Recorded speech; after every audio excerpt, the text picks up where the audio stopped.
Hi all, ಇದು Saturday morning vlog. ಇವತ್ತು ಕಲ್ಲಂಗಡಿ, ಪುದೀನ, ಮೆಣಸು, ನಿಂಬೆಹಣ್ಣನ್ನು ಬಳಸ್ಕೊಂಡು ಒಂದು ಜ್ಯೂಸ್ ಮಾಡ್ಕೊಳ್ತಾ ಇದ್ದೀನಿ.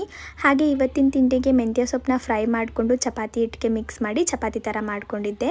ಇದಕ್ಕೆ ತರಕಾರಿ ಹಾಕಿ ಕೂಟ್ ಮಾಡ್ಕೊಳ್ಳೋಣ ಅಂತ ಒಂದು ಜಾರ್ಗೆ ಶುಂಠಿ, ಬೆಳ್ಳುಳ್ಳಿ, ಗೋಡಂಬಿ, ತೆಂಗಿನಕಾಯಿ ತುರಿ, ಶಾಹಿ ಜೀರಾ, ಹಸಿರು ಮೆಣಸಿನ್ಕಾಯಿ ಹಾಕಿ ಗ್ರೈಂಡ್ ಮಾಡಿಕೊಂಡು ಒಂದು ಕಡಾಯಿಗೆ ಈರುಳ್ಳಿ, ಟೊಮೊಟೊ ಹಾಗೆ ತರಕಾರಿ ಮಸಾಲೆ ಪೌಡರ್ಗಳನ್ನ ಹಾಕೊಂಡು ಮಿಕ್ಸ್ ಮಾಡಿ ರುಬ್ಬಿರೋ ಮಸಾಲೆ ಹಾಗೆ ಮೊಸರನ್ನ ಹಾಕೊಂಡು ಒಂದು 10 ನಿಮಿಷ ಕುದಿಸ್ಕೊಂಡೆ ಅಷ್ಟೇ. ಇವತ್ತು ನನ್ನ ಕಸಿನ್ ಸಿಸ್ಟರ್ ಕೂಡ ಮನೆಗೆ ಬರ್ತಿದ್ರು. ಸ್ಯಾಟರ್ಡೆ ಆಗಿರೋದ್ರಿಂದ ನಾನ್ ವೆಜ್ ಏನು ಮಾಡೋಕ್ಕಾಗಲ್ಲ ಅಂತ ಹೇಳಿ ಪನ್ನೀರ್ ಟಿಕ್ಕಾ ಮಾಡ್ಕೊತಾ ಇದ್ದೀನಿ. ಒಂದು ಬೌಲ್ಗೆ ಮೊಸರು, ಧನಿಯಾ ಪುಡಿ, ಜೀರಿಗೆ ಪುಡಿ, ಮೆಣಸು, ಮೆಣಸಿನ ಕಾಳು, ಗರಂ ಮಸಾಲ, ನಿಂಬೆಹಣ್ಣು, ಕಡಲೆ ಹಿಟ್ಟು, ಕಸೂರಿ ಮೇಥಿ ಹಾಗೆ ಉಪ್ಪನ್ನ ಹಾಕೊಂಡು ಮಿಕ್ಸ್ ಮಾಡಿಕೊಂಡೆ.